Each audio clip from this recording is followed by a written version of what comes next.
Welcome back. Now is the time to ask Hakeem some of the questions you sent me via Twitter. Most of the questions were about what you plan to do to help develop basketball in Nigeria. So what are your plans?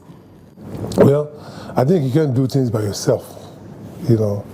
I think the major things in Nigeria, for me personally, when I was growing up in Nigeria, there's no better place to spend the holidays than to be in Nigeria. And you see some of my friends that were in the US or in UK, they used to come down for summer holidays. So it's always like a dream. But by not visiting home on a consistent basis, and for several reasons of the just security, you know, not safe. And that's really, there is a detach where you cannot, if you're not on the ground, you cannot really do much, you know, to really, you know, so you can do as much by people, organizations that are established on the ground to support, but you cannot be on the full front because you're not actually there. And that's been the main obstacle, not visiting as much. I would love to, but you don't feel secure, you don't feel safe, you know, unless you're going around with a bodyguard, which I like to be free when you come on, just very simple. So, but there's tremendous talent. I work with a lot of organizations, like, you know, with OBJ, you know, which is my coach, with the NBA Power Forward program. But on the personal, it's very, very simple, things that can add a lot of value, you know, for Nigerian basketball. So what are those things? Just by providing the basketball goals. Because we have companies in the US that, you know, that can give it for free. So these are not like a major, but it's a major items over there. But it's not really something that is difficult to do. It's just by having a trustworthy that can execute the plan sincerely. That's always been the challenge. That's what's been keeping you from giving back, so to speak. No, you gotta give back. I give back a lot. But the key is to be actually being the front. I'm based in Nigeria, and I go home every year and establish something. That would be different than to be outside.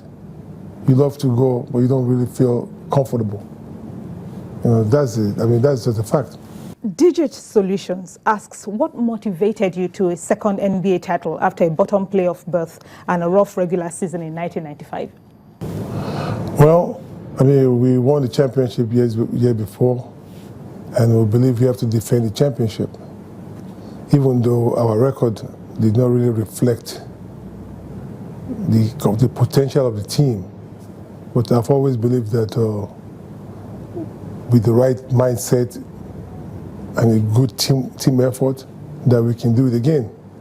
And that was one of those motivation, and that was very more like historic to come from this the sixth, what's it called? The sixth from the bottom team.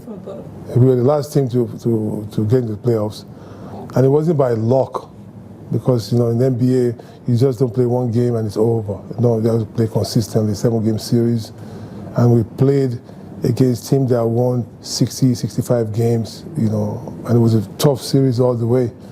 But that was a motivational that people can aspire to see a story like that you can do it if you believe it. I am _Bodge asked, what are your most difficult moments and how did you handle them? The challenges is not it's not one. For example, in college, we went to the finals, you know, the NCAA finals twice, and losing the finals against a team that we know that we are better. We are a better team, and we believe that we are so much better than that team. But in the last second, we lost that game in the last second. You know. Then we went back the following year and lost again. Then I went to the pros. My second year, we went to the finals and lost again in the finals. So all these lost, it built up the sweetness of victory when you finally won 10 years later. So it's part of challenges, and life is not, I believe, it's not just smooth and straight. You have to face challenges to be able to build character, toughness to handle the future. A final question from our viewers. Mitigation Consult says, what is your advice for youths on domestic and sexual violence? That's a tough one. Well, I think it's upbringing, upbringing, and it's not just, I think it's just the society. The society, which, what would be the advice? The advice is just to be God-fearing.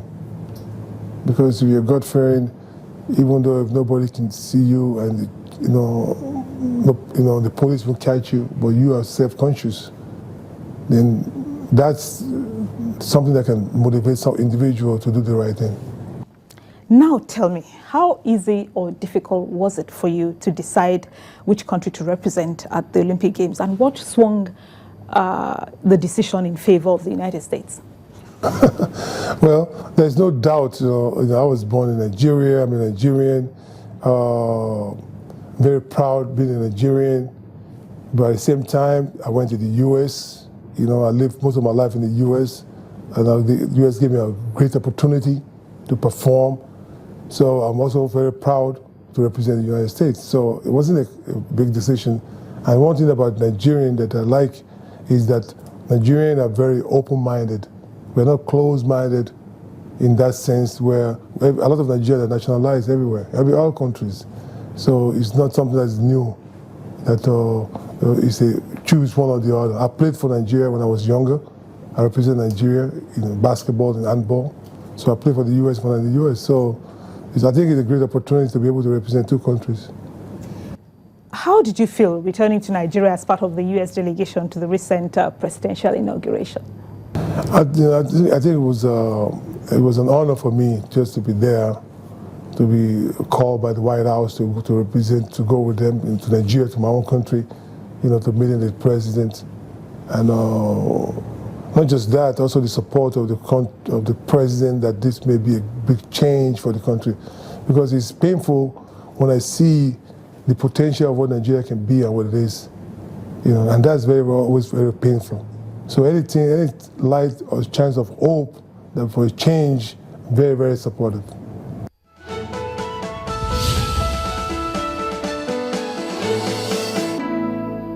My name is Adegoke Joshua. Kupola Ibrahim. My name is Francis Mary. My name is Eddie Jong Etienne. The strikes have to end, totally.